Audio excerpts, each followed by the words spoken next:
Hello বন্ধুরা, তোমাদের সঙ্গে আজকে আমার বান্ধবীর দাদার এঙ্গেজমেন্ট খাওয়া দাওয়ার ভিডিও শেয়ার করা যায়। পরে আমি ব্লগটা শেয়ার করবো, ঠিক আছে? তো ফার্স্টেই কিন্তু পাতে লেবু, প্লেন রাইস, মাছের মাথা দিয়ে মুগ ডাল আর ঝুরি আলু ভাজা পড়ে গেল।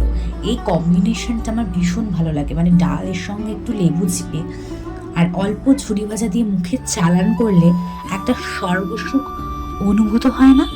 আমার কিন্তু এটা মনে রাখার মতো লেগেছে। আর তারপরে অভিরূপা চলে আসলো আমাদের সঙ্গে একটু দেখা করার জন্য, আর বললো খাওয়া দাওয়া ঠিক করে করছিস তো?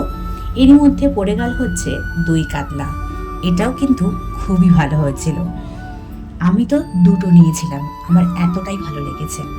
আর তারপরেই পাতে পড়ে গেল চিংড়ি মাছের মালাইকারি, আর এটা তো আমার খুব ভালো লাগে, আমার এটা ভীষণ ভালো লেগেছিল। আমি তো এটা দিয়েই বেশিরভাগ ভাতটা খেয়েছিলাম। তারপরে পড়ে গেল পাতে স্যালাড, এটা কিন্তু আমার খেতে খুব ভালো লাগে, আমি শসা খুব ভালো খাই। আর তারপরে পড়ে গেল আজকের শো স্টপার মাটন কষা। মাটন কষা তো বাঙালির একেবারে প্রিয় খাবারের তালিকার একটা।